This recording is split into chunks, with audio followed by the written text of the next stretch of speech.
We've got Lois. Good to see you, Lois. We've got a lovely empty chair as well there. Eileen, looks like mastermind, doesn't it? Wonderful. Okay. Lois, so particularly interested in connecting you with Caroline, because obviously you're both in the health game. And I know you're particularly interested in doing some e-volunteering. Sounds very envious that you're from Canada, beautiful country. So that sounds fantastic. But Caroline, would you like to tell us a little bit about your own particular experiences as an e-volunteer? Well, I was very lucky that I came from a situation where, a bit like one of the other ladies, and I can't remember who it was now, I actually was volunteering in real life in Cambodia at the very beginning of 2020, and actually managed to get back home 3 days before we went into lockdown in March. And the weirdest experience was getting off a plane at Heathrow and getting on a tube on a Friday night, and there was nobody on it. It was very weird. And then sitting in King's Cross, where it's normally an absolute heaving mass, and saw about 3 people. It was the weirdest experience. Got home, went into lockdown. So that was an experience in itself. And another person said earlier on, nothing quite beats being there and the face-to-face and soaking up the atmosphere and meeting the people. And because I'm a retired GP, my whole life has been connecting with people and very much face-to-face. So in January, when we had the last social, and Diane sort of was slightly pushing me towards doing e-volunteering, I thought, oh dear me. One of the reasons I retired from general practice, I kept it going for as long as I possibly could, well past my sell-by date. But the thing that stopped it for me was we changed the computer system, and I suddenly thought, oh my goodness, I know how to do my job, but I will make an error because I don't know how to work the technology. And so I actually, at that point, all my colleagues had retired, but I just loved it so much I kept going. So I retired. So once Diane had managed to talk me through and tell me that it was going to be all right, and we had a couple of practice runs, I agreed to do the e-volunteering. Hesitantly, admittedly, at the beginning, because I wasn't sure how it could work, let alone whether it would work. But my feedback to you guys was it worked a million times better than I ever thought it could be. It was helped that I was e-volunteering for where I had been in real life. So I actually knew some, there had been a slight change, but I knew some of the teachers, certainly knew Dara and Vipu. When we got on to doing the second half of the placement, we started introducing some of the older children, and they were kids that I knew. And that made it incredibly rewarding. So I really enjoyed my e-volunteering experience. I did my homework before the meetings, which I was very good for me. Then I did the meetings, then I pasted it and sent it through to Dara so that they got it as an aide-memoire for the future. And I covered everything, quite a lot about the science behind COVID, little things like suddenly realizing that you're talking to people whose English is not good, who are basic primary teachers in a foreign country, and going right back to basics and explaining what a virus was and the basics of what the guidelines and why you needed to know why you were doing something in order for it to make sense. So we had quite a few sessions about how to manage the coronavirus pandemic from a school point of view and from a medical point of view, and making sure they're all clear about these guidelines. And then I moved on to first aid and then child development, and we just broadened it out.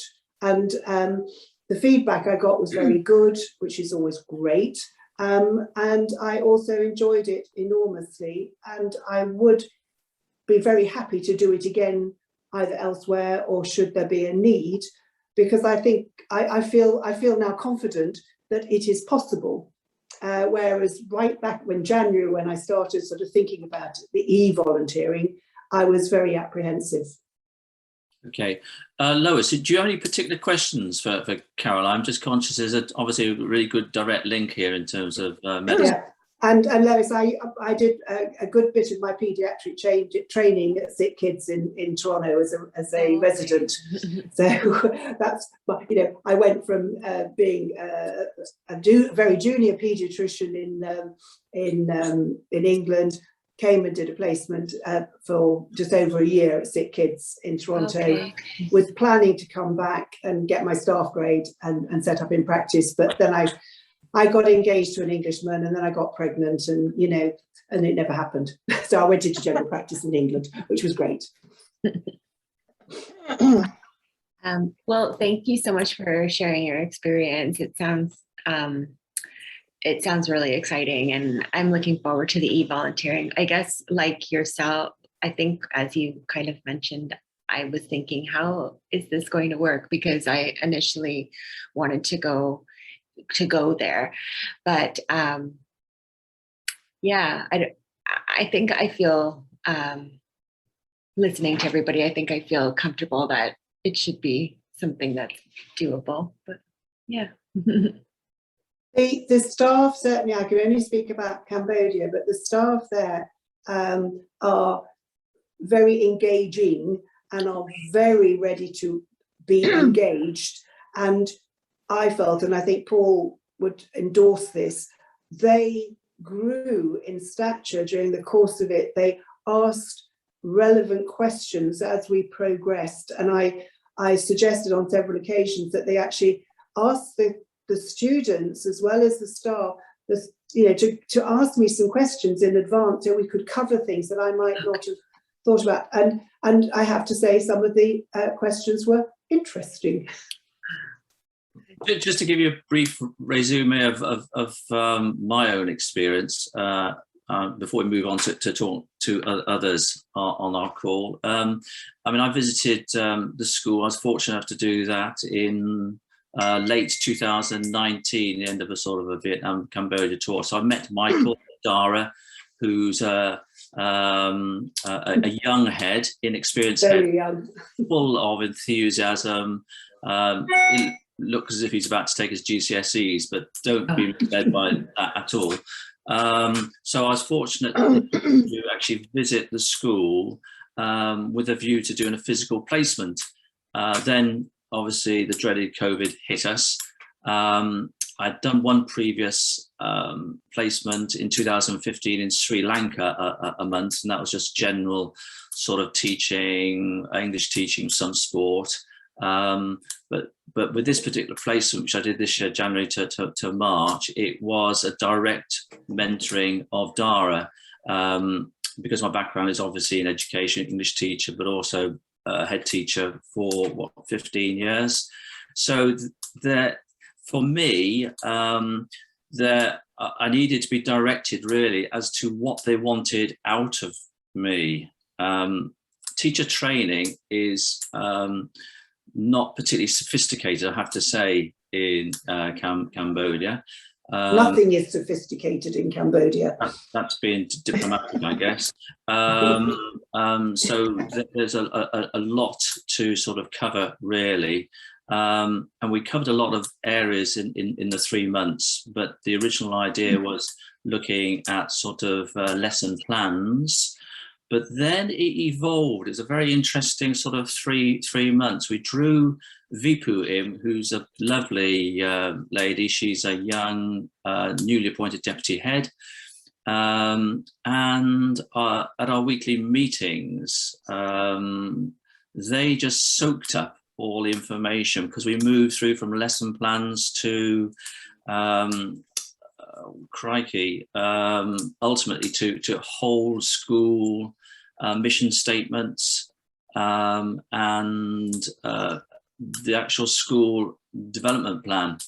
So we went through a whole raft of things, and there was just so much to cover. And I had a monthly meeting with Michael to sort of try and refocus on what he really wanted to achieve by the end of the 3 months. But there was a lot for them to sort of build on. They almost did homework on a weekly basis and came back, and I just sent them a lot of information. And at the end of it, I think one of the encouraging aspects is that it could be followed up with a physical placement by myself, but also others in education as well, because I think that's the most important thing. There's a lot really to sort of pick up on that. But I think the most important thing for me about the e-volunteering, it was very evolutionary. It was something that developed every week. It's not the same as a physical placement. Of course it is. Nothing can replace that human contact. But I think that there's also a lot that you can get out of it if both sides are prepared to sort of engage 100%.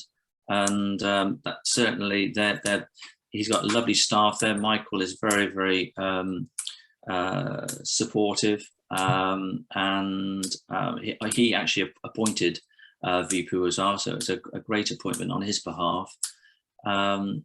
So that's my particular placement there. E-volunteering. So Chris, sorry, Mary, you wanted to say something. Sorry. Do you want to carry on? I was going to respond to Karen's question in the chat. Yeah. That's all. Yeah. Okay. Please do. Yeah. Karen. Yeah. I think the pragmatic answer is you've nothing to compare. I have only done e-volunteering. As I say, I joined People and Places this year, so I've nothing to compare it to. Somebody asked the question, is it a harder sell just to become an e-volunteer if you've not previously visited? And I think you've nothing to compare it to, so you can't easily answer that. No, I do know that my partner, we would end by saying, you must come to the Gambia. When this is over, you must come to the Gambia. And increasingly I felt, yes, I will. It would be lovely to see the place in reality. But I think e-volunteering can work very well, despite the fact that I've not visited the Gambia and have no plans to do so at the moment. I think the importance is the support I got from People and Places ahead of the actual placement was actually second to none. It was very rigorous. I felt very, very scaffolded in everything that I did, and that's a really important aspect of e-volunteering. But the important thing is I think for me, it was acknowledging that I had as much to learn as I had to give, and to work in respectful partnership cross-culturally. And I learned so much about early childhood practices in the Gambia.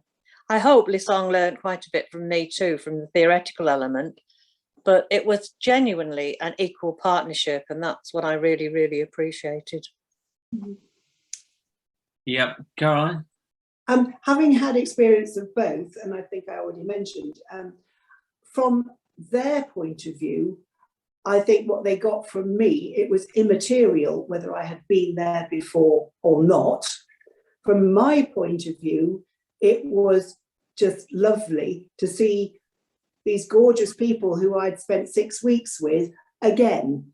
So yeah. The answer to the question is yes and no. I don't think it should be a bigger sell to do the e-volunteering, because you're still giving of your time, you're still giving of your skills, and as is mentioned, you're giving off some money, all of which is very helpful.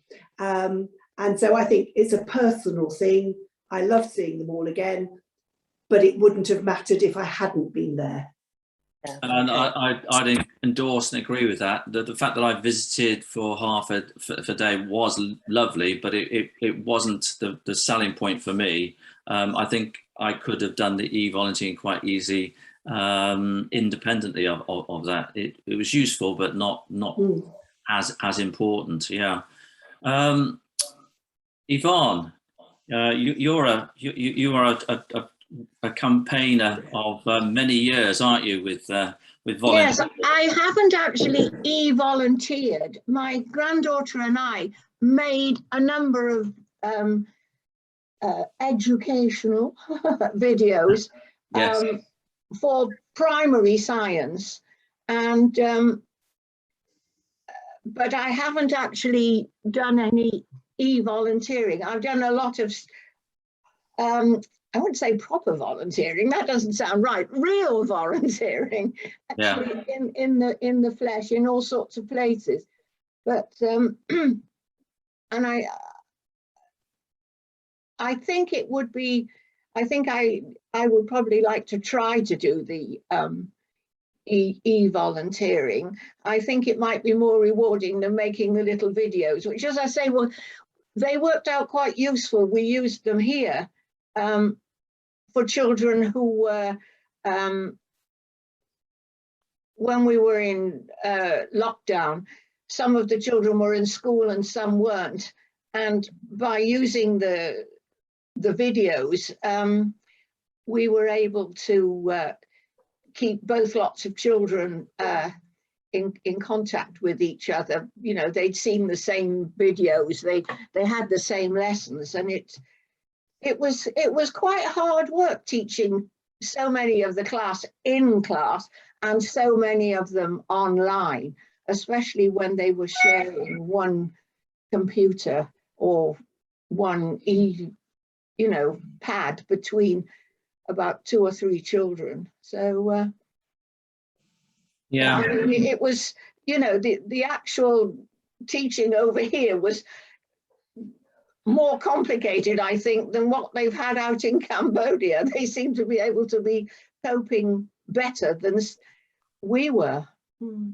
but the videos are super. It just shows us there's other ways to skin a cat as well. Yes, yes. And they're wonderful. They really are. So yeah, thank you. Yeah, for that. But the other thing I was able to do, because I live on my own, I didn't feel they wanted me to do little videos about putting masks on and hand washing and all that sort of stuff.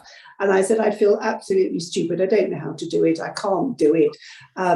That was how useful my granddaughter was. She well, did the exactly. I filming. got none of my family anywhere near, which is why I'm in France at last visiting my daughter. But what I did do, because I got the knowledge and I knew how to, I just went onto YouTube and I found some suitable videos, and then I just forwarded them to Dara so that they had got them. So they were professionally done. Yes. I had vetted them and then I forwarded them. So, you know, when you get a little problem that you think, what do I do about this? There's usually another way of dealing with it. Yes. And so yes. I said, forget me doing videos. I will source some videos and then forward them. Yes, I mean, we found using Bite Size was very useful for all sorts of things over here. And I did recommend them to people and places to send them. Yeah, we've got Karen with her hand up. Yeah. Karen? I was Karen who just said You froze, I think. no, I hadn't got my I'm just hand waving up. I was goodbye. waving to Oh, okay, Karen, bye, thanks. So bye. Thanks for your time. Thanks. Thank you. Karen? I would like to ask though, because I am a total tech noob. This today is the sort of thing that terrifies me. And when it was suggested that I should do e-volunteering, I have agreed to it, and I have done I'm working, and I've done I'm a teacher. The art of doing face-to-face on a Zoom, I find very difficult to get my head around. And Chris, Zoom is not the right thing to do anyway. But he mentioned Teams and other things that I have no experience of. Have you all done face-to-face with your placements? Hands up. Face to face. No, we did Jitsi. Did you, Paul, did you do Jitsi? No. No, because the platform that I used, because it was what they preferred, was something called Jitsi, which I think is whether it's a Cambodian thing or I don't know what it is, but anyway, that was the platform I used and it seemed to work. I mean, I'd use Zoom for, you know, because we've all learned how to use Zoom. Otherwise, you don't talk to your family and you don't see your family. So the pandemic has been very useful in that. It's made those of us that were a little bit, as you say, a technophobe. If I wouldn't have been doing all these Zoom meetings and one thing and another if it hadn't been for the pandemic, because I would have had no need. So but there are lots of other platforms. We learn and adapt. My father-in-law, who's 97, he lives in Manchester. We've taught him how to FaceTime over the last 18 months. It's remarkable. Yes. Sometimes he tops of his head and his arms and bits of his body, but generally, you know, he's adapted. Yeah, but yeah, it's challenging, isn't it? Technology is challenging. It really is. But it's been good for us. It's been really good for us. Yeah. Aileen, did you want to talk to us about your experiences a little bit? Me? No, I did a teaching placement in Port Elizabeth. I was teaching economics in a secondary school. Yeah. An interesting experience because the teacher had kindly saved the section on investment and savings for me. Nice present for you. Lovely. Yeah. You know, it's sort of, I don't know, it was just kind of bizarre and surreal. But they were great. But I'm getting the impression from what people are saying that you sort of want to let, in this, the e-volunteering, let them lead with what they want rather than go in with some, I'll do this and I'll get that and I'll get all this organised. Because I have been concerned about thinking, how do I prepare for this? But partly see what they want me to prepare. I think it's all about realistic expectations, what you can achieve, what you want to achieve in 3 months, and what you realistically are able to do that. And that goes back to this whole point of, you know, evolutionary. You realise that certainly we did after 2 or 3 weeks. I did too. What crikey! That this is a huge job, because, you know, for Dara, who's a young head, you're having to pack in so much. He had no background at all in sort of senior management.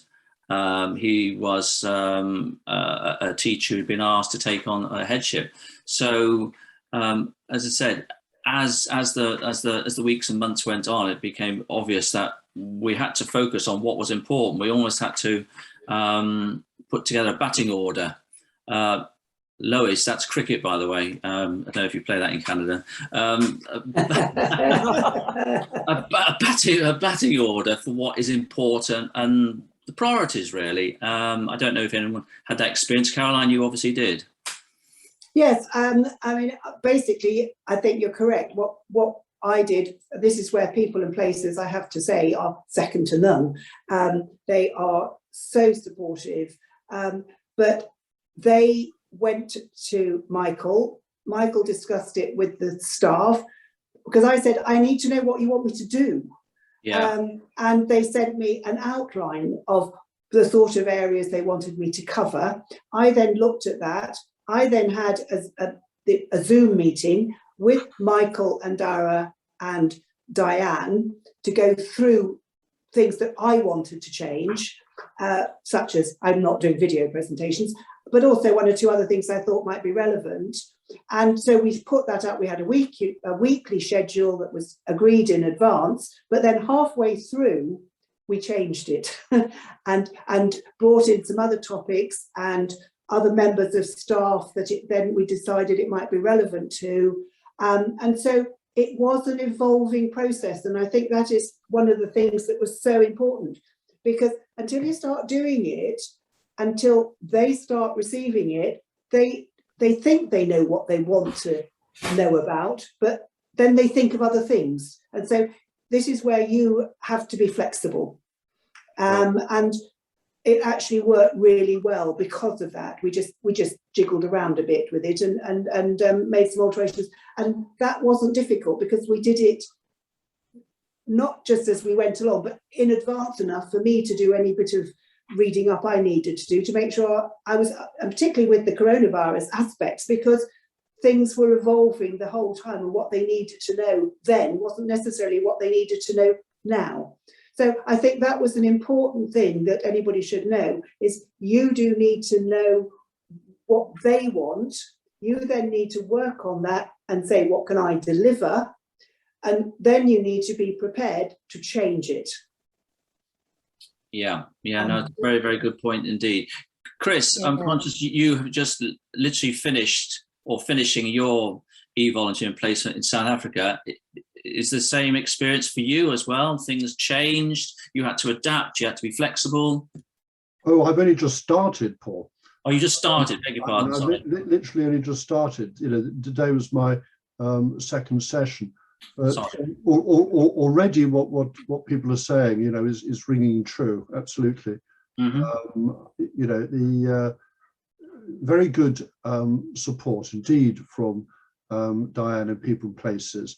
But you know, the issue here, isn't it, is sort of getting the context of the particular place that one's working, and you know, getting sort of, you know, people to tell you, if you like, what is what they need, and this, that, and the other, and you know, so that you can respond, yeah, and you can develop that partnership that Mary, you know, mentioned, which I think is absolutely right. And I'm sort of, if you like, I've been conscious of that from the get-go, and I've been trying to sort of wrestle that one to the ground, if you like. And I'm still in the process, and we will get there. But you know, as I say, I think it is you know, it is the challenge, which is to a degree. I don't know. You know, I mean that's teaching, isn't it? I mean, if you like, you have a class, you have to sort of work out where they're coming from, and that and the other is you know, is not particular to what we're doing. But there is this, you know, just to go back to the point about Zoom, you know, the as I say, I mean, it's wonderful to have it, and you know, to be able to do, you know, this sort of work in any shape or form, for heaven's sake. But you know, the way you normally pick up on things, you know, it's just not sort of available, is it, with Zoom? No. You know, it's difficult to pick up on body language, on, you know, just to do all those, you know, so that you understand what it is, you know, how well your work is going down. You know, you just can't have those sorts of conversations. So it does mean that I mean, I think if I'm honest, I think today was a good day, because we had a sort of a moment when, if you like, we understood, you know, that if you like, we needed another conversation about expectations, and I needed to be clearer on what they want. You know, and I just, despite trying to find out, I hadn't really, you know, I wasn't getting the information that I needed. Yeah. So, Thanks. We'll get there. Yeah, Yvonne? I was just going to say that the first volunteer placement I did back in 2003 was at Henry and Ginza in Port Elizabeth. Oh, that's where I was. Yeah. And what got me was I was teaching science to the quite older children. But gradually I was doing more and more with the slightly younger ones, but not in science, in music, because they are the most musical nation I've ever come across. And the boys, the older boys, the 4-part harmony, if I could have put them in my suitcase and brought them back to the Choral Society, yeah, they were prize winners. Fantastic. And you do have to adapt. And I mean, I ended up doing a totally different set of physics lessons because we worked on sound and about sound waves and how you can project your voice and all sorts of things. It was, you do have to adapt. But if you're into music, they are the most amazing singers I've ever come across. Yeah, sorry, can I just interject there, because they used to have assemblies outside in the yard. Yes. And a teacher who taught music, she would call a boy's name. Yes. And he would just start the song. Yes. And then all the harmonies would start. It was like tear making. Yes. Just so beautiful. Was it Elizabeth? Yes, it was. Yeah. Yeah. Oh, she was amazing. Yeah, she But the retired thing the year, was- I went 2010 and she Yeah. retired that year. Oh, yeah, but But the I was science teaching- teacher was great as well. Yes, a lovely lad. Yeah. But the little children, I taught them old MacDonald had a farm, and we got to the bit of E-I-E-I-O the second time round, and even the little ones went into 4-part harmony automatically. I mean, I thought, I'm in heaven. Yeah. So but you can, as you say, you have to adapt what you've got. Yeah. Yeah. Mary, you've done some e-volunteer in the Gambia, haven't you? I have, yeah. So In fact, just picking up on John's point, we were developing session plans for this program with parents. yes. And in every session plan there was sing a song, make up a song, sing a song. It was all part of their Yes. learning. It was fantastic, really. Obviously, I never heard it, but I was impressed that was integral to each session plan. Yeah. Yeah, they move so beautifully too in the Gambia when they're singing. Yeah. Sounds great. I'm conscious of time. I just want to tell you something. Yeah, go on. My respect for teachers went up 1,000,000-fold after my placement in Cambodia, because I am not a teacher. I am not used to 30 children in a class all speaking at once and shouting, and actually having to go through the process of teaching children whose English was not, brilliant. The repetitiveness of the class work that we were doing, etc. I did have to get my hearing tested when I got home, but I just thought, my gosh, I thought my job was challenging, and I wasn't. Again, this is where you have to adapt.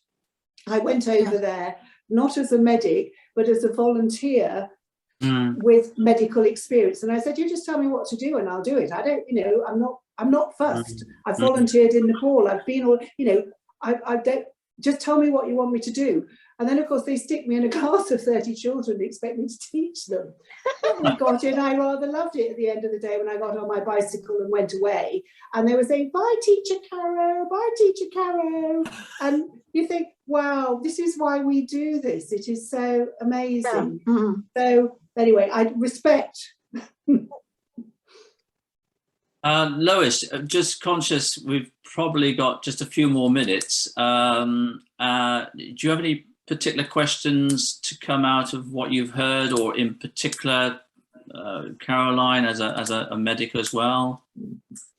There was a lot of good information. Things are a little clearer now in terms of, I feel a little clearer in terms of the e-volunteering. So no, I don't have any questions just yet. Thank you. Great. Okay. Good. I think what's coming through is obviously the support that you get from people and places. Amazing. I did a lot of research before picking people and places, and there are so many positives about the organisation. I volunteered in 2015, as I said, in Sri Lanka for another company. It didn't offer the same sort of support as people in places. The background they give you is quite amazing. remarkable. It is amazing. I did some research before I jumped in, so to speak, and actually I drove down to Faversham and met with Kate, who was on board then, and I liked her attitude. I liked the what they set out, and then of course you look at the website and you do all the other stuff. But I was very happy, and I also, when you're there as in reality, and remember I was there as the pandemic was breaking, their support, not just of me, but 3 of the other ladies who happened to be people and places, to make sure that we were able to, they gave us that support at that last bit when it could have been tricky. We knew they were there to help us, and there had been any problems when I was there, I know that they would have been helpful for me. So I did feel very comfortable going out there, knowing that I'd got their backup. Yes, the backup is amazing. Mm. Yeah, Yes, I couldn't recommend them more highly. Where did you stay, Caroline, when you were out there? I stayed in the little guest house. Okay, yeah. And it was very basic, but it was just perfect. I had a room with a sort of ensuite bathroom, which had to get the plumber in a couple of times. You could have dinner. It was the same every night if you wanted it for $2.50, and a beer for $1, and you just went out whenever we'd eating sometimes if you were just tired, or we'd go out and you could go into Siem Reap and get the most delicious meal for $5 US. I mean, it was super. And we don't mind basic. No, we don't mind basic. That's good. Basic, good. That's fine. That's great. Good. Yeah, I was thinking of writing a book about plumbing round the world after all my trip. Well, I can tell you that what I had in Cambodia was better than what I had up in the mountains of Nepal doing gynecology, when you had an oil bucket full of rainwater and you went and bought a piece of cloth because it was on the side of the road and you had a bucket that you tipped over your head. So anything was, well, you manage, it's fine. Yes. One has to adapt to living circumstances as well as educational circumstances. You do. And then get embarrassed at the end of the week when they kill the village chicken to say thank you. And you think, oh no, you didn't have to do that. I was happy with my dal bat. Perhaps we can collectively write a book about our experiences, people and places. Be interesting reading, wouldn't it? Yeah, really interesting reading. Yes. Good. Good. Is there anything else anybody would like to bring up or raise? Any points at all? I'm conscious of time. No, I stay in this room, don't I, Paul? Yeah. My instruction was to stay. Fine. Yeah. Absolutely. I think as well. Yes, I think we have to stay here. Yeah. Well, you don't have to, but we'd like you to. You will stay. You're the Obergruppenführer, are you? Yeah, absolutely. Cracking the whip. Yeah. Good. Before we break up this part of the meeting, I did find the previous volunteers reports really helpful in setting a context for me. So I was given those by Diane, and that was really helpful preparation. Yeah. I thought you guys were going to go to meet the partners at this point, and we got the other lot. Yeah. So, It's being recorded, Caroline. I know.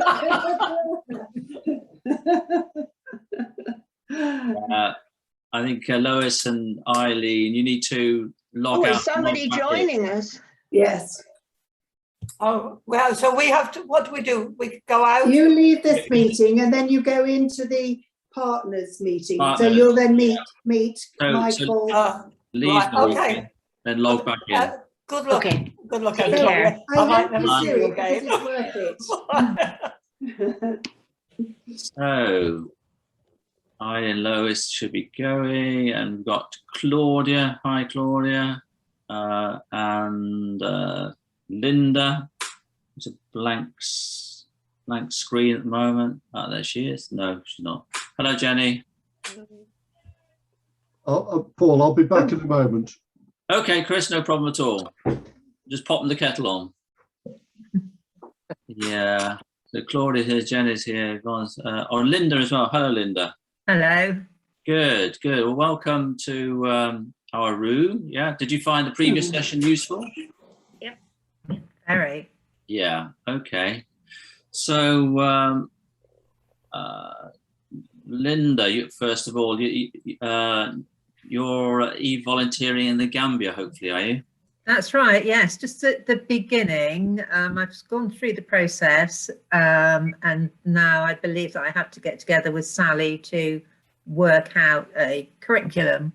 My part of it is bookkeeping, so I'll see how that involves. Oh, you'll be working at ITOG rather than in school, I assume, then? I'll be working where, sorry? At ITOG rather than actually in Mary's Little Lambs and... Oh, no, I won't be working there, no. So I'll be doing e-volunteering. Okay. When do you start that? I'm not sure yet. I think that it's sometime over the next few months. Right. But it's literally it's at the very beginning. Okay, great. Okay. And Jenny, you're looking at e-volunteering as well. I've not heard about e-volunteering. I was interested to know what it was all about. I'm a nurse, so I'm very practical. And I did 6 months in Cambodia with Projects Abroad, working on a public health project. So I am interested in traveling again because that's not possible at the moment. So if there's anything I can do on the east side, then I'd be interested to know what it is. Okay. Perhaps Caroline, can I ask you just to say a little bit about your experiences? Absolutely. I'm also from a medical background, but went over to Cambodia at the very beginning of 2020 on a 5/6 week placement. Going over as a volunteer with medical background rather than going over as a medic, because I am now retired, and therefore, I said, use me whichever way you want, and I helped them through quite a few medical issues, as well as just very basic classroom teaching, which was not medical at all. But I set up. I had a wonderful day. My practice in England, because they knew I was going, had given me £100 to go and spend on medical supplies, so I could set up first aid boxes. And I just had a wonderful day in a pharmacy in the middle of Siem Reap buying stuff. And every time the Tiger Balm was put in my basket by the girl who took me there, I carefully took it out, and then I went, and then she carefully put it back in again, and I had to end up leaving it on the counter because I have seen the effects of what can happen with Tiger Balm. And they use it for everything. So that was great. So I had experience of going over there and doing the face-to-face, and got back just as we went into lockdown. And so when I then made contact, and people and places are very good at following up on their volunteers because they want you to stay on board, and they suggested e-volunteering, I thought, how am I going to make this work? I'm not used to doing meetings online. It's not been in my brief. But of course, over lockdown, I suddenly found how useful Zoom was to keep in touch with all my family and everything. So I then became a bit more, yes, I think I could do this. And with the help, Jenny, of People and Places, they encouraged me to do it. And once you've taken that first step of saying, yes, I can, they don't let you go. and they did then, particularly Diane helped me with some of the, trial runs of a few of the technical things for me to feel that, yes, this would work. And then I did a 12-week placement, and I found it incredibly rewarding, much more rewarding than I ever thought would have been possible.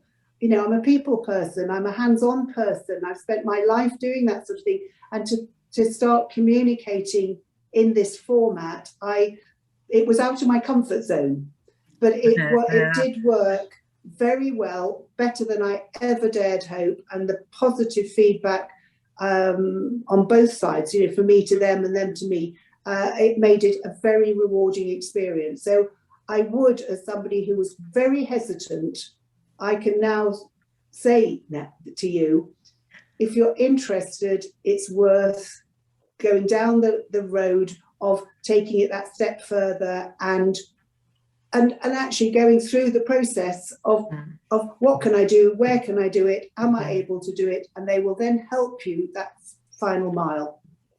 Because it is a bit daunting to start with, isn't it? Oh, totally. I found it extremely daunting because, you know, like I said earlier, it is out of my comfort zone. Yeah, it was out of all our comfort zones. Yeah, exactly. Well, unless you're a certain age when you're used to it. But, you know, you've got all the an awful lot in the of world. us, an awful lot of us are out of our comfort zones. Yeah, for sure.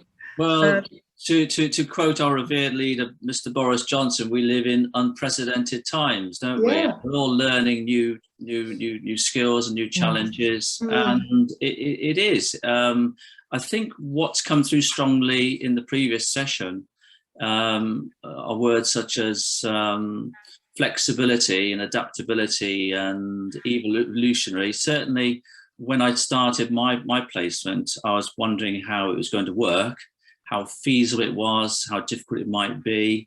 And I think it isn't until you actually start that you realise you have to almost set an agenda. Certainly my experience, I think others as well. There's a danger of maybe taking on too much. So you've got to have realistic expectations as well. And these adapt as you go along. But I think, Jenny, clearly you've got a lot to offer. And I think it's a question of sort of drawing up like an agenda and seeing how things go. It's a leap of faith, really. But it's well worth taking that leap of faith. Chris? Can I just ask? Sorry. Yeah, sorry, Jenny. Yeah. When you take on a placement, how much time do you give to it in your day? It depends what they're asking you to do. Yes. Basically, the basic commitment, I committed to 1 hour, you know, face to face on the platform per week. We set a day and a time, so we made sure. In the middle of it, I knew I'd had a week's holiday booked, but of course it got cancelled. But you know, we just made it, in essence, 13 weeks with a 1 week gap in the middle. Right. And then it depends. I mean, I found it was good for me because we'd set out a program. I then made sure I did my homework in advance, and depending on which topic it was we were discussing at that point, that homework was just a quick refresh, you know, half an hour, you know, just to make sure I'm giving the right information. And then a couple of other things, it took me a bit longer because it wasn't just passing on the knowledge, it was passing on the knowledge to people whose English is not, you know, always good, whose education is different, and therefore you've got to make sure that they understand what it is that you're saying. And that you get into quite quickly. But to start with, that was one of my bits of homework was I would actually write out what I wanted to do, and then I amended it to make sure that it was something that was understandable to them. You know, it's not like it was like trying to explain to them what a virus was. You have to pretend these teachers are 7-year-olds, and you know, break it right down to the basics into a form that they can understand. You know, what's a virus? They didn't know. They just knew it was a bug. They had to understand what a virus was to understand the rest of the process. And so you do learn to adapt. Thank you. Mary, what's been your experience of time commitment? Lightning. Oh, just had lightning. Sorry, who are you asking? Are you, Mary? Sorry. What's been your experience of time commitment? Oh, right. I would agree with Caroline. It was an hour face-to-face each week. But I reckon a good half day in addition to that, reading through the session plans that my partner was sending me and giving her feedback on those, but also providing that background information that she requested. So I reckon it was a good half day per week, sometimes a little longer, sometimes a little less. depending on what Yes, where we were I up would to. estimate that. Yeah.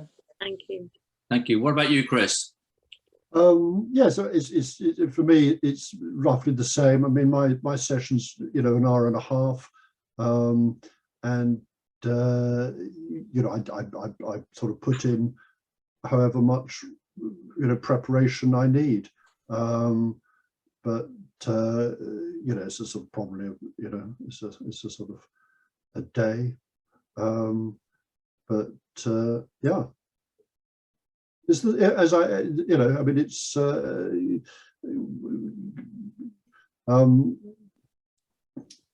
what else can I tell you? I mean, it's not a very. I think you get drawn into it, though, don't you? You know, I mean, it's you know, I'm thinking about next week already. You know what I mean?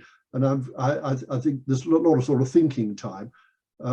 Because of the sorts of things that you, Caroline, and others have been saying, namely the business of, you know, you want to do a good job, but it's a challenging job. You know, it's not just a case of the technology. I think the most, you know, challenging aspect I find with this sort of thing is you know, translating stuff, you know, into, you know, a form that people can understand and make sense of, and you know, that's to do with all the sorts of things that have been mentioned, namely you're dealing with people from a very different, you know, cultural background. Their grasp of English is remarkable, you know, considering, you know, my grasp of German or whatever, but you know what I mean, it's the same language. I mean, the complications involved in all this, what we're trying to do, are huge. And part of it, I think, is that we shouldn't be, do you know what I mean, we mustn't be sort of hard on ourselves or do what I mean, you know, we can, but try, you know, sort of thing. Yeah, of Well, I think, but very quickly, the last point is my experience is how much they you know, they suck it all up, how interested they are, which is lovely to see, you know, really. Good, thanks, Chris. Yvonne? I was just wondering, with South Africa and the Gambia, the time differences are minimal, and I could see how it would work. What's the time difference like, though, with Cambodia? What sort of time of day? It was fine, because it's 6/7 hours, depending on what time our time change. So I used to do it at between 9 and 10 a.m., which was between 3 and 4 p.m. for them. Right, yes. So it worked beautifully. Yes. Yeah, I did between 8 and 9. I did an hour a week with a little bit of preparation in between. But that was one of my questions to people and places at the start, really. I still work, do some part-time work and commitments, and I didn't want to commit myself to, I didn't want to take on something that I knew that I couldn't give 100% to. That's the sort of person I am. I just said that from the start. I said, I either throw myself into this or perhaps it's not for me at the moment. But it was very, very manageable, I have to say. I mean, as 3 months go on, you have to be flexible, you have to adapt. Like Chris said, some weeks you're going to probably face a little bit more time that needs to be put in, but that was great. It was very exciting because we were discovering new things as we went along. So it's not a huge commitment, but basically you'll sit down with Diane and work that out. It's as little or as much as you want to give, to be perfectly honest, but an hour per week plus preparation.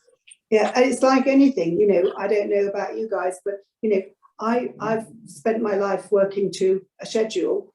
If you have a schedule, it was a very easy thing for me. I got lots of other things going on, but that hour for 12 weeks was in my diary, and therefore it happened. And you just make sure you don't put anything else in, and you do your prep work whenever it's convenient. And so it was very easy to make that commitment because it's manageable. And you know, it's like any other commitment. You make an appointment, done. And it certainly gave me routine in lockdown. I loved it. It gets you out of bed. And I mean, certainly like Caroline, I need focus to my week. I need routine, and I like to put things in my diary. And what was maybe yoga is sort of Cambodia. So yeah, that's. Well, my other major commitment is I'm a vaccinator. So, you know, I do 3 or 4 sessions a week vaccinating. So again, you know, the sessions are in, I worked around, you just put the sessions in your diary, and then you don't, you know, you take the dog for a walk at a different time. It's quite simple. Oh, poor soul. Well, that's why I had to do 9 o'clock in the morning and not like Paul at 8, because I was not taking the dog out at 7 o'clock in the morning. The dog needed the routine as well. You know, Exactly. The dog had its walk at 8 o'clock. I did have to observe a lesson at 6 o'clock in the morning, which was a bit of a wake-up call. So, you know, pajama bottoms and nice shirt on top. But yeah, that was a one-off, that was. Linda, what about yourself and time commitments with the volunteer placement? I'm quite good because I pretty much retired in June, although I do go in occasionally and I do payroll for 2 companies. But that really is 1 day a month. So other than, you know, the usual things that you do when you're not working, my time commitment is absolutely fine. I think it's like, I believe it's 1 hour a week, much like all of you. And then obviously, you know, the prep that you have to do. But when I was talking to Sally, she did say that, you know, they go through what you're going to present, certainly initially, just to make sure that you're on the right track. So, I mean, that was my biggest worry.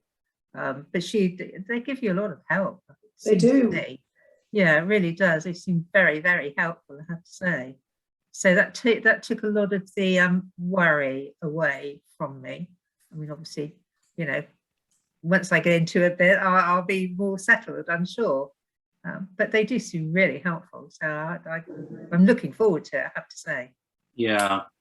So Jenny, do you have any other particular concerns that we can sort of help to address and talk about now? No, I just wanted to make sure I knew what sort of time commitment it was going to be for me, because I am still working, even though I'm old. I'm no excuse. No, it's not an excuse. It's just a statement of fact. So I didn't go out to Cambodia till I was nearly 70. I was over 70. I had my 70th birthday out there. Anyway, I'm quite happy to do something until I can get on the move and go somewhere physically again soon. That would be lovely, wouldn't it? Not half, yes.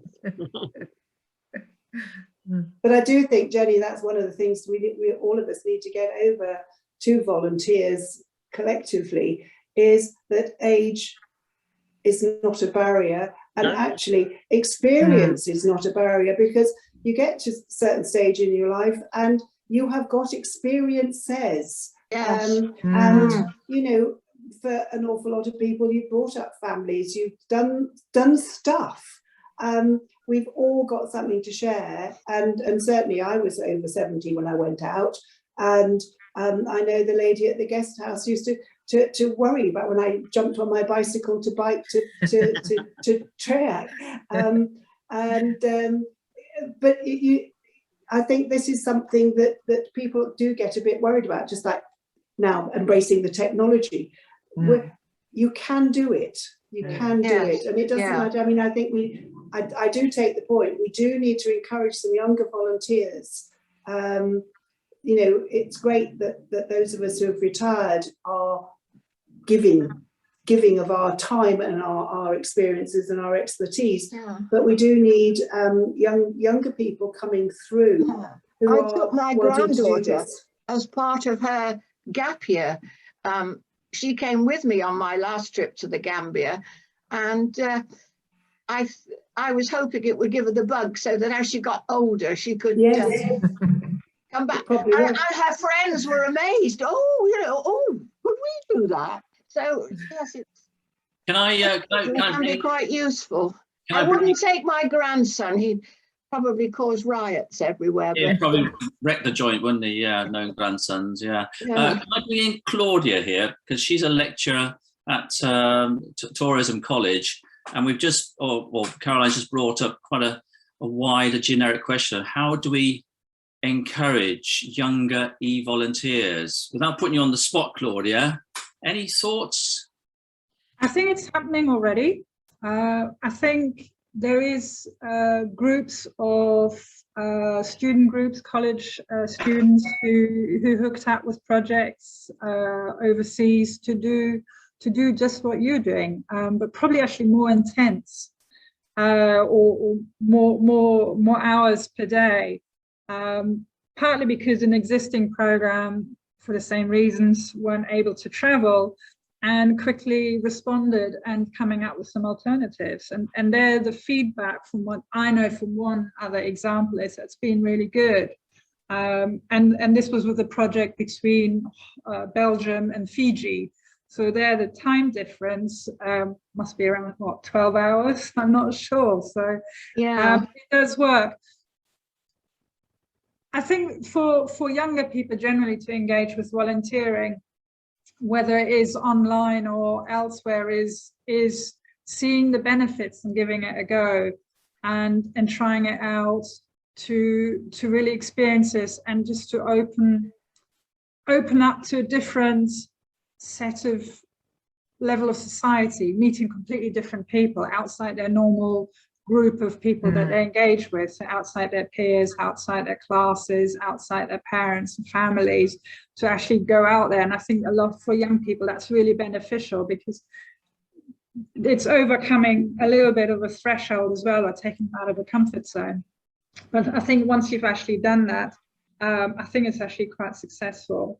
But I think also that's where there is a benefit with starting off within an educational institute to do that, whether it's university or whether it's at the end of their school career, their school time, to do that, rather than also throwing in a gap year.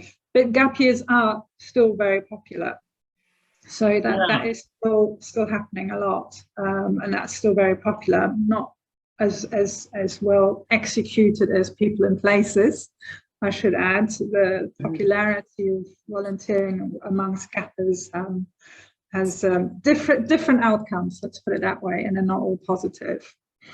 Yeah, but both my children did gap years. My son did as part of his Camp America, which is well known, but my daughter did a placement out in Fiji, and she's working in the school, and if I remember rightly, playing quite a lot of netball as well, and coaching as well. Quite a lot of money for that, for well, negligible in terms of I think what they were hoping to achieve. So it's a question, and I know that the public are sort of divided on the value of gap years, whether to be or not to be, but that's irrelevant really in our discussion. But if people are going to take that out, time out, then it's something that perhaps, we could try and incorporate into that. But it's getting that across to people, isn't it? The value of an organisation such as People and Places, which is of great value. It is exactly the reason why I chose and wanted to do my doctorate with People and Places, because I've known Harold since I'd done my master's. I remember him talking about People and Places at the time when it started. So I've also known it the whole time it existed. And when I decided to self-fund my PhD and do a PhD, I wanted to do it on volunteer tourism, but I also knew straight away that I wanted to do it on best practices. So, and that was my first call, was can I do it with People and Places?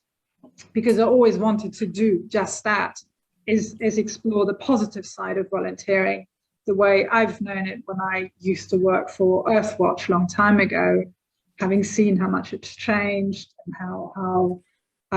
how it's been exploited by so many companies for commercial reasons. So it was very clear to me that I wanted to bring across more of a positive message and look at the positive side of it, and bring that actually back into focus about volunteering. So the choice for me to do it with People and Places was pretty clear from the beginning.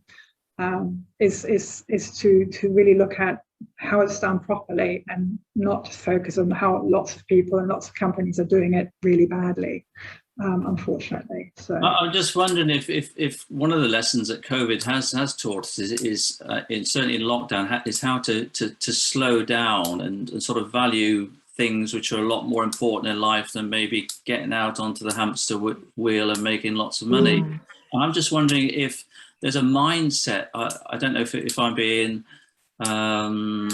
a little bit too ambitious in my thoughts here, but a mindset here which is getting into some people's younger minds of, this idea of slowing down and maybe when we can sort of getting out and sort of helping, and whether e-volunteering could be part of that, to incorporate it into working as well, because as we've seen, it doesn't take a lot of time out of your daily life. I'm just wondering if somehow we could convey that message more, really. But certainly it has taught us the different values, hasn't it, really, in lockdown and COVID, traditional old-fashioned values, I think. So I'm ever optimistic. The question is really, is there a future for e-volunteering? What do you think? I mean, some of you've done it, some of you are just about to start thinking about it, or just signed up to do it. Do you think there is a future for e-volunteering? I think there has to be. Yeah, I personally would say there's a huge future, because Jenny, for example, is saying that at the moment she doesn't want to travel, doesn't feel she wants to travel, but it's something that you could do instead. And I think also e-volunteering is as a precursor to actually going out and have a physical placement as well. So in answer to your question, short answer, I think it's a huge, as long as it's marketed well, as long as it's promoted well. Any other thoughts? Well, it's rather like with teaching. I mean, we've had a great deal of experience with blended learning, haven't we? In education over the last and it seems to me, that online learning adds a real dimension to what you can do in classrooms, and I think you can see how the online aspect of volunteering could too, it seems to me. I mean, I think as I say, it's a huge, I don't think, I mean, it's a tricky one, because I wouldn't want it to sort of replace physically going anywhere and this, that and the other, but I do think absolutely that as a complementary added dimension, I mean, there's lots of possibilities there. It's really good. I don't think I think your comment, Paul, about young people slotting it into their A-level studies or whatever, there's lots and lots of possibilities. But there's also the opportunity to do both, isn't there now? Certainly in the educational sector, from my personal experience now in Oman, it's like, well, we've done online learning, we've learned a lot, we're going back to face-to-face, but we also have a lot of students who live in the interior, that live very, very far away, and we have a lot of part-time students who work during the day. For them, it's a real struggle to then work a full day and then come into college 4 days a week for 3 hours. And they really liked the online learning because it's more comfortable in their own setting. So we are actually adopting that now and saying, well, let's do both. Let's explore this. What would benefit? And I can see that same really happening in volunteering, that somebody could go away and do their volunteering experience as they would normally, but actually maybe follow up with those people that they worked with and do it online and have a more prolonged relationship with the people they're working on the project. It's just an idea. Yes, no, I agree completely, and I think that the flexibility, as you're pointing out, is very attractive for lots of people. The ability to combine it in different ways with your with your normal working life, because that's always been the problem with volunteering. If you're working 9 to 5, how can you do any volunteering? So that's why, we will end up volunteering when we're nearing retirement. And I also thought, Caroline, your point earlier on about, if you like, once you get old, you know, you just do have experience, you know, if you like, full stop. And if you like, that if you like, is young people have the, you know, hopefully have the get up and go and so forth, but they don't have the experience. And I you know, they get the experience by putting themselves out there, don't they? And so forth. Yeah, that's how you get experience, by doing stuff. That's right. But I do think, you know, I think it's something, as I say, to be held on to, the value of, you know, certainly in quite a lot of parts of the world, you know, just having somebody older rolling up, you know what I mean, is in itself is a hugely important thing. And just making these connections across the world, you know, I mean, I was just talking about climate change, and I you know, and just sticking up some, you know, they were telling me that they were running out of water in KwaZulu-Natal. You know, they haven't had any water for sort of donkeys years, and just, you know, just showing them that we also, you know, it's not just their problem. You know what I mean? It's all that sort of stuff. We underestimate, in other words, the sort of soft power aspect of all this, and how important it is for everybody, for ourselves as well as them, just to make these connections. That common ground, really, isn't it? A little bit of common ground, maybe. Absolutely. It's a hugely valuable aspect of, you know, this sort of thing, isn't it? There's probably a place for both young and old here. I mean, Always. the more the older citizen would bring a wealth of experience, but also a young person to learn from their experience as well. I mean, you're absolutely right, and I mean, it would be wonderful to have, you know, I mean, to have more diversity and so forth in all this, wouldn't it, as well? I think, you know, from our side, if you like, looking out, I mean, all these things are things that could be developed as years go by. Yeah, I was very lucky because while I was in Cambodia, they were running teachers training courses for trainee teachers from the Netherlands, and I had at the same time as me these three absolutely gorgeous young trainee teachers who were just bubbly and enthusiastic and gorgeous, and we go for a beer afterwards, and that made me feel great, you know, because I was in their gang, so to speak. And again, you know, they brought something different, and it is they do have that extra bit. I mean, we're enthusiastic, for God's sake, but you know, they do come at it from a slightly different point of view, and you know, I just loved being with them, and so we were both groups, so to speak, were bringing something to that school, and I think it was a good mix. I mean, the only downside, I think, of what I was talking about there, this sort of this blended approach, is that it can be enormously time consuming on the part of you know, if you like, the teacher. Yes, I mean, you're basically, you know, having to come up with you know, online lessons as well as, you know, to mean lessons in a class. You know, there is, you know, there are sort of dangers, you know, if you like, you're not getting paid for both. I mean, I'm simply putting, you know, I'm talking about teaching more than perhaps, you know, e-volunteering, but it would be, you know, I mean, the dangers, you know, of, you know, one of the lovely things about People and Places is how professional, but also how sort of, you know, inexpensive, and how, do you know what I mean? It's got, and the you know, the sort of turning it into something, you know, more ambitious, but also more expensive, I would sort of, you know, well, it would worry me. But well, it's a small, I think the beauty of them is they're a very, very small, tightly knit team, and the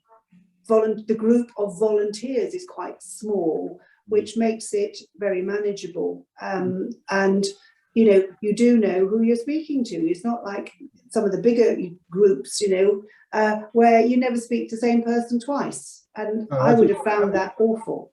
Yeah, no, absolutely. It's sort of quality rather than quantity. And I like I hadn't realised, you see, that I mean, I'm working over KwaZulu-Natal, but there's, you know, up for many years there's been one in you know, the connection with Port Elizabeth at the other end of South Africa. So they, you know, they have a long connection with places as well, don't they? You know, the Gambia has been going for a while as well, and I think that sort of thing. You know, organisations being committed, because I mean, this sort of, you know, development work, which is in essence what, you know, what this is about, it takes time, you know, and it shouldn't, you know, you know, and it's important that expertise is passed on, you know, isn't it? Yeah, absolutely. Yeah, good. So, Linda, are you enjoying your e-volunteering? I'm hoping that I'm going to enjoy it. By the sounds of it, I probably will once I get started, and build my confidence. I think that it's going to be amazing. So I'm really looking forward to starting. Yes. Yeah. And do you have any questions for anybody about the process? Well, you've been very eloquent, all of you, I have to say. At the moment, I can't think of anything, but I'm sure that as soon as this meeting closes, I will think of something that I should have asked you. You know, that's always happens, doesn't it? But yeah. No, not at the moment, I don't think. All right, we're scheduled to go back to the main meeting in about 4 minutes' time, so I'm just trying to do a roundup, really. Jenny, any questions? Any further questions about experiences? No, I'll give it some thought.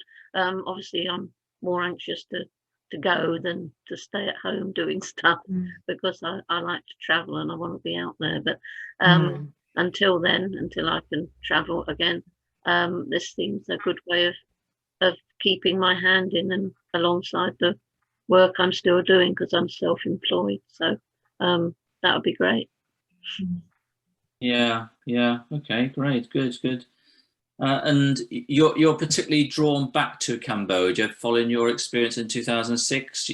Did you consider any other placements? I went in, when did I go? 2016. Yeah. 17. I came back in 2017. No, I'm looking to go anywhere where I would fit in, really. I'm just want to go. I like to travel. So I would be happy to go to any country where I could be of use. I worked on a public health project before, but I'm a midwife and a neonatal nurse, so as well as a general nurse. And I've also got counselling skills, and I'm a mediator. And also I've trained as a doula, so I've got lots of things I can offer. But I know I'm not particularly drawn back to Cambodia, although I'm not against going there again, because I did love the country. Okay. And Karen, when we can all travel, hopefully, where would you like to volunteer? I'd be happy to go back to the Gambia, but I've never been to Cambodia. It's a question of it's a question of the skills and where could I be useful. I'd have to talk to them about that. Well, you could sort out my back garden for a start. Yes, quite possibly. The weeds were terrible in lockdown, terrible. Yeah, they're doing particularly well at the moment, aren't they? Yes. Yeah, absolutely, yeah. So, Claudia, any final thoughts? It must have been fascinating sitting in on two different sessions, really. Well, I think that sums it up. It is fascinating, and I'm really delighted to hear from different perspectives about e-volunteering, and I'm excited that it is new, that it is being adapted, and it is applied, and having seen people and places from the very beginning till now, and then also now seeing how to reinvent itself to keep going and support the projects. I think that's highly inspirational. So yeah, I find that really brilliant. It's great. Makes me feel very humble. So, yeah. But no, so thank you everyone for letting me listen in and hear people's perspective. Yeah, it is fascinating. Thanks, Gloria, and thank you to everybody for all your time and your thoughts and very insightful comments.